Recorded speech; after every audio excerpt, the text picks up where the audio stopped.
বন্ধ করো। যুধিষ্ঠির মহারাজ সঙ্গে যে যাচ্ছিল তাকে বলো গান বন্ধ করো। বলে গানটা বন্ধ করবো কেন? হাতি দেখতে পেলাম, হাতি। এদিকে যুধিষ্ঠির মহারাজ দেখতে পেল একটা হাতি। তা জিজ্ঞেস করছে গান বন্ধ করবো কেন? বলে এমন হাতি দেখলাম, বাপের জন্য এমন হাতি দেখিনি। বলে কেন? হাতি দেখেছে মায়েরা, আপনারাও দেখেছেন। হাতি দেখেননি? জোরে বলুন হ্যাঁ না। আচ্ছা, হাতির 6টা পা হয় না? 4টে। হাতির 4টে পা দেখলো, 2টো কান দেখলো, 2টো চোখ দেখলো, একটা লেজ দেখলো।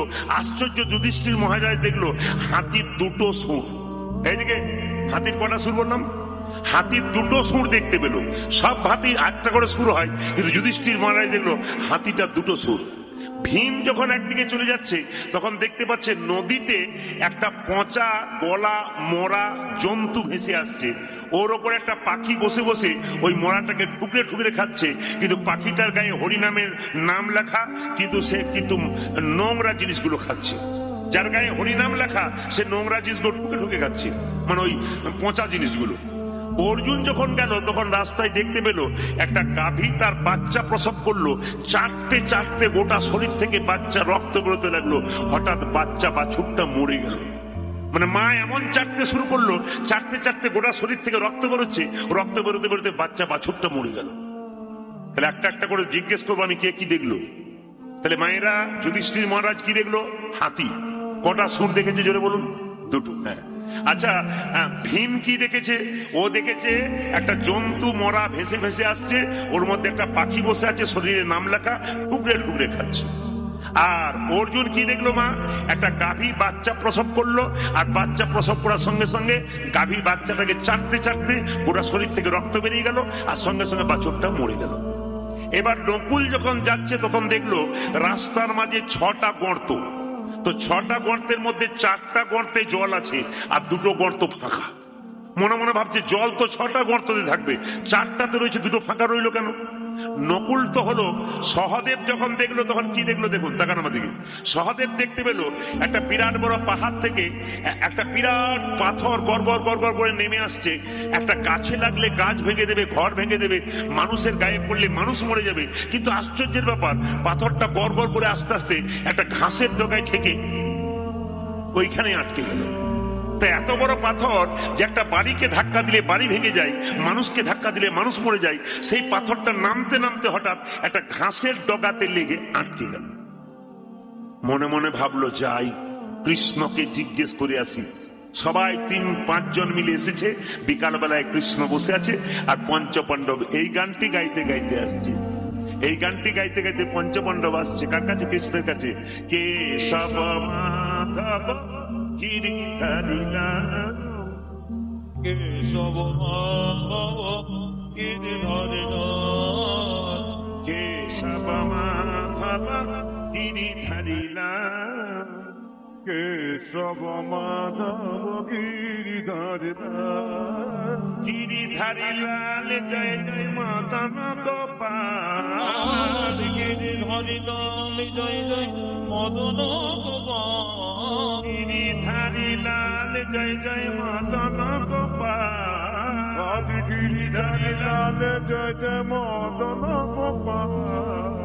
কেশব মাধব গিরিধারী লাল কেশব মাধব গিরিধারী লাল। কেশব মাধব গিরিধারী লাল। কৃষ্ণ কানাইয়া কি জয়। যখনই যে হাত তুলতে বলবো হাতগুলো তুলবেন। যার হাত আছে তিনি তুলবেন, যার নাই তার তোলার কোনো দরকার নাই। একবার হাত তুলুন। রাধা রানী কি। যারা দাঁড়িয়ে আছে তারা ভাবছে আমাদের তোলার দরকার নাই, যারা বসে আছে তারা তুলুক। যারা দাঁড়িয়ে আছে তাদের তোলার দরকার নেই। তবে হাত যদি তুলবেন পরের জন্মে আবার হাত পাবেন, হাত না তুললে হাত পাবার চান্স নাই। 2টো পা আছে, 2টো পা যোগ হয়ে যাবে। 4টে পা হলে কি হয়? বসে বসে পাবো। রাধা রানী কি, শ্যাম সুন্দর কি। কৃষ্ণ বলছে গিয়েছি আসতে। কৃষ্ণ বলছে গিয়েছিলে? বলছে হ্যাঁ। যুধিষ্ঠির মহারাজ বলছে আমি সকালবেলায় বেরোলাম, হঠাৎ রাস্তায় দেখলাম হাতি। তাতে কি হয়েছে? বলে এমন হাতি দেখলাম বাপকালে এমন হাতি দেখিনি। বলে কেন? হাতির সব ঠিক আছে, 2টো সুর আছে, তা কেন দেখলাম? কৃষ্ণ বলল ওটা হাতি নয়, ওটা হলো কলি। ও তোমাকে শিখিয়ে দিল যে কলিযুগের মানুষ কেমন হবে। কলিযুগের মানুষের 2টো মুখ হবে। মায়েরা তাহলে কি পাশাপাশি দুটো মুখ? না, ভেতরে একটা আর বাইরে একটা। কিরকম মুখ বলে দিই, দেখবেন রাস্তাতে অনেক ভদ্রলোকের সঙ্গে একজন রামবাবুর সঙ্গে শ্যামবাবুর দেখা হয়েছে। রামবাবু বলছে, শ্যামবাবু কেমন আছেন? বলে, ভালো আছি। আপনার মতো মানুষ হয় না। যখন শ্যামবাবু চলে গেল, রামবাবু মনে মনে ভাবছে, তুমি না মরলে তোমার পেছনের জায়গাটা আমার হচ্ছে না। মানে বুঝতে পারছি, মানে বাইরে প্রশংসা করলো আর ভেতরে তার নিতাই। এরকম মানুষ অনেক আছে। মায়েরা 2-4 বছর সাধনা করলে ভগবানকে জানতে পারেন, কিন্তু মানুষকে জানা খুব কঠিন। কেন মানুষ চিনতে পারছেন না বলুন তো? ছোটবেলায় গরুর রচনা পড়েছিলেন, আপনি গরু চিনতে পারেন। মানুষের রচনা পড়েন নাই, তাই মানুষ চেনার কোনো চান্স নাই। এই জন্য আমরা মানুষ চিনতে পারি না। তাহলে কলিযুগের মানুষ কেমন হবে আপনারা বুঝে নিলেন মায়েরা? দুমুখ, মানে বাইরে একরকম আর ভেতরে একরকম। যেমন একটা বাস্তব প্রমাণ মায়েদের জন্য দিয়ে দিই। যেমন পটলের বাবা পটলের মাকে বলছে, কবিতা, এই সবিতা তুমি আমার কবিতা, তোমার মতো মানুষ হয় না, তুমি রূপে সরস্বতী আর গুণে লক্ষ্মী।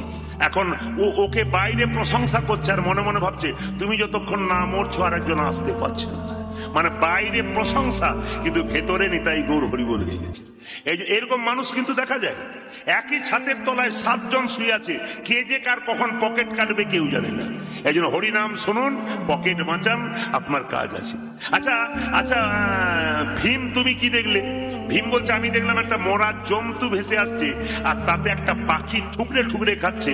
সে পাখি হোক, কিন্তু পাখির গায়ে হরিনাম লাগা, কিন্তু ঠুকরে ঠুকরে খাচ্ছে কেন? কৃষ্ণ কিন্তু একটা দামি কথা বললেন, এটা কিন্তু আমি বলিনি, মহাভারত পড়বেন দেখবেন কি বলছে।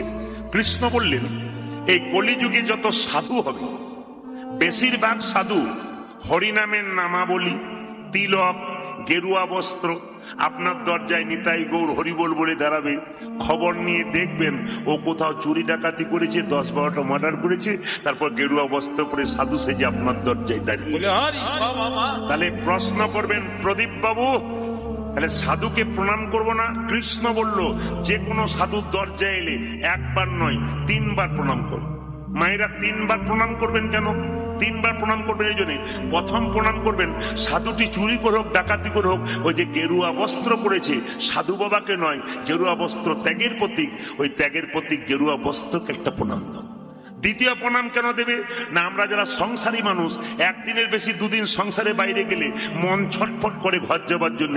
ওই সাধুটি চুরি ডাকাতি করে হোক আর যা করে হোক, ওই যে সাধু সেজেছে, দীর্ঘদিন ঘর ত্যাগ করেছে, এই ত্যাগের জন্য তাকে একটা প্রণাম দিন। আর 3 নম্বর প্রণাম কেন দেবেন না? আপনার দরজাতে কোনদিন হরিবোল ধ্বনি হয় নাই, ওই সাধুটি চুরি করে হোক, ডাকাতি করে হোক, ওই যে নিতাই গৌর হরিবোল বলছে, ওই হরিবোল ধ্বনি। সঙ্গে সঙ্গে ভীম বলল, আমি উপযুক্ত উত্তর পেয়ে গেলাম, কলিযুগের সাধু কেমন হবে। সঙ্গে সঙ্গে অর্জুন জিজ্ঞেস করছে, আমি দেখলাম একটা গাভীর বাচ্চা প্রসব করলো আর বাচ্চাটাকে চাটতে চাটতে বাচ্চার শরীর থেকে রক্ত বেরিয়ে গেল আর বাচ্চাটা সঙ্গে সঙ্গে মরে গেল, কেন মরলো? সঙ্গে সঙ্গে কৃষ্ণ বলল, তুমি প্রশ্ন কি ছিল? বলে, কলিযুগের বাবা মা কেমন হবে? বলছে, কলিযুগের বাবা মা এই হবে, ছেলেকে আদর দিতে দিতে একবার নিতাই গৌর হরিবোল করে দেবে। তার মানে কি? জ্যান্তে মরা। বিবেকানন্দের কথা, জ্যান্ত থেকে মোরা। বাচ্চা মানুষ হলো, বড় হলো, সব হলো, কিন্তু বিবেক বুদ্ধি যার না হলো, সে জ্যান্ত মোরা। তার মানে কি? আপনার ছেলেকে আপনি কিভাবে অমানুষ করছেন, কিভাবে মেরে দিচ্ছেন। দেখুন, ছেলে বেঁচে আছে কিন্তু না থাকার মতো। কিরকম? ছেলেকে বলছেন, এই এখন থেকে ঠাকুর প্রণাম কি জন্য করছিস? তোর পরীক্ষা আছে না? ওসব চলবে না।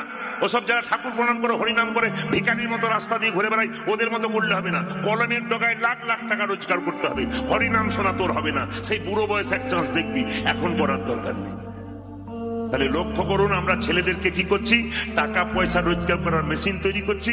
আপনার ছেলেকে বিরাট অফিসার করলেন, উনি কলকাতায় গিয়ে ফ্ল্যাটে রইলেন, আর আপনি বাবা মা বসে রইলেন হাঁ করে, কখন ছেলে আসবে। ছেলে আর এলো না। মেম সাহেবকে বিয়ে করার পর ওইখানেই রয়ে গেল, ও ফ্ল্যাটে গিয়ে ফ্ল্যাট হয়ে পড়ে গেল, মা বাবাকে চিনতে পারলো না, বেঁচে থেকেও মরার মতো আপনি তৈরি করে দিলেন। কি সুন্দর উত্তর দিচ্ছে দেখুন। সঙ্গে সঙ্গে নকুল বলছে, আমি দেখলাম 6টা গর্ত, তার মধ্যে 4টেতে জল আর 2টোতে নাই, দেখলাম কেন? কৃষ্ণ বলল, কলিযুগে যত উৎসব হবে, আড়ম্বরতা বেশি হবে, ধর্ম কম হবে। আপনারা বলুন তো, হাত তুলে বলেন না দুর্গা দেখতে যাব। আপনারা বলেন না পুজোর সময় সত্যি কি দুর্গা দেখতে যান না প্যান্ডেল দেখতে যান? জোরে বলুন, জোরে বলবেন। দুর্গা দেখতে যান, প্যান্ডেল দেখতে যান, আর আলো রোশনাই দেখতে যান? যত না ভক্তি আড়ম্বরতা তার চাইতে বেশি। দেখবেন এখন প্যান্ডেলের রোশনাই আলোর প্যান্ডেল বিরাট। আবার আমি এবছর দুর্গাপুজোতে এক জায়গায় গান করতে যাচ্ছিলাম, আমার বড় লজ্জা লাগলো, ধিক্কার লাগলো। প্যান্ডেল করেছে, তার পাশে দেখছি একটা স্কুটি রেখেছে, শিব স্কুটি চালাচ্ছে আর দুর্গা তার কাঁধে হাত দিয়ে বসে আছে। আপনারা হাসছেন, কিন্তু খুব লজ্জার ব্যাপার আমাদের হিন্দু সমাজে, যে কিছু বোঝে না জানে না, জিজ্ঞেস করলাম এটা কি হচ্ছে, থিম বানিয়েছি থিম। লজ্জা লাগা উচিত আমরা কোন জায়গাতে পৌঁছাচ্ছি। অসভ্য সমাজ, অসভ্য মানুষ এগুলোকে এত নোংরা করে দিচ্ছে, আমাদের ধর্মটাকে আমরা নিজেরাই শেষ করে দিচ্ছি, আমরা বুঝতে পারছি না। আনন্দ করে চলে যাচ্ছে আমরা দেখবার জন্য, কিন্তু আমরা যে কত নিচে নামাচ্ছি ধর্মকে। অন্যান্য জাতির মানুষ এই সমস্ত ধর্মকে দেখে ধিক্কার জানাবে, এটা কি ধর্ম হচ্ছে? অন্যান্য ধর্মে যে আড়ম্বরতা নেই, আমাদের ধর্মে খালি আড়ম্বরতা আছে, কিন্তু আসল ভক্তিটাই কিন্তু নেই। এই জন্য আপনাদের কাছে নিবেদন রইল, আড়ম্বরতা নয়, ভক্তি করবেন, আপনার কাজ আছে। এইবার সবাই লক্ষ্য করুন, 5 নম্বর ভাই সহদেব বলল, আমি দেখলাম একটা বিরাট বড় পাহাড় থেকে, একটা বিরাট পর্বত থেকে ওই বিরাট বড় একটা পাথর গড়গড়িয়ে পড়ছে। তো হঠাৎ একটা ঘাসের ডগাতে লেগে আটকে গেল। বলছে কলিযুগের মানুষের উন্নতি কিসে হবে? বলছে উন্নতি হবে তখনই, সকাল থেকে সন্ধে পর্যন্ত সংসারে আছেন মা, জানতে অজান্তে আপনারা পাপ করছেন। পিঁপড়ের গায়ে পা দিচ্ছেন, পিঁপড়ে মরে গেল। আপনি কত কিছু খাচ্ছেন, পাপ করছেন। এই যে পাপ করতে করতে বিরাট বড় পাথরের মতো পাপ যখন দাঁড়াচ্ছে, এই পাথরের মতো পাপ থেকে মুক্তি পাওয়ার জন্য একটি মাত্র পথ, খাইতে শুইতে হরিনাম নামক যদি কেউ কচি ঘাসের আশ্রয় নিতে পারে, তারা বিরাট বড় পাথরের মতো পাপ ওই হরিনামের দ্বারা নিতাই গৌর হরি গৌর। কি সুন্দর উত্তর দিলেন কৃষ্ণ। বলো বাহ, ধন্য হলাম আপনার যে কলিযুগের এই সমস্ত ঘটনাগুলো শোনার পর। তাই আপনাদের কাছে নিবেদন রইল, যেখানে বসে যে যেখানে বসে আছেন, মহাপ্রভু একটা সুন্দর কথা বলেছেন, বীজের মধ্যে বৃক্ষ আছে চোখে না যাই দেখা। বীজের মধ্যে বৃক্ষ আছে চোখে না যাই দেখা। বীজের মধ্যে বৃক্ষ আছে চোখে না যাই দেখা। নামের মধ্যে নামি আছে হৃদয় পটে আঁকা। নামের মধ্যে নামি আছে হৃদয় পটে আঁকা। ওই যে নামের মধ্যে নামি আছে হৃদয় পটে আঁকা। নামের মধ্যে নামে আছে হৃদয় পটে আঁকা। যেই নামে সেই কৃষ্ণ ভজনে সেরা করি। আজ যেই নামে সেই কৃষ্ণ ভজনে সেরা করি। যেই নামে সেই কৃষ্ণ ভজনে সেরা করি। যেই নামে সেই কৃষ্ণ ভজনে সেরা করি। ওই যে নামের সহিত আছেন আপনি শ্রী হরি। আজ নামের সহিত আছে আপন শ্রী হরি। নামের সহিত আছেন আপনি শ্রী হরি। নামের সহিত আছেন আপনি শ্রী হরি। ও মায়েরা, হেন কৃষ্ণ নামে যদি লই বহুবার। হেন কৃষ্ণ নামে যদি নয় বহুবার। হেন কৃষ্ণ নামে যদি লই বহুবার। হরে হেন কৃষ্ণ নামে যদি লয় বহুবার। ও যে দেহেতে না হয় তোমার প্রেমের বিস্তার। দেখিতে না হয় তোমার প্রেমের বিস্তার। ও যে দেহেতে না হয় তোমার প্রেমের বিস্তার। দেখিতে না হয় তোমার প্রেমের বিস্তার। জানিও সে সেই দেহে অপরাধ প্রচুর। ওগো জানিও সে সেই দেহে অপরাধ প্রচুর। জানিও সে সেই দেহে অপরাধ প্রচুর।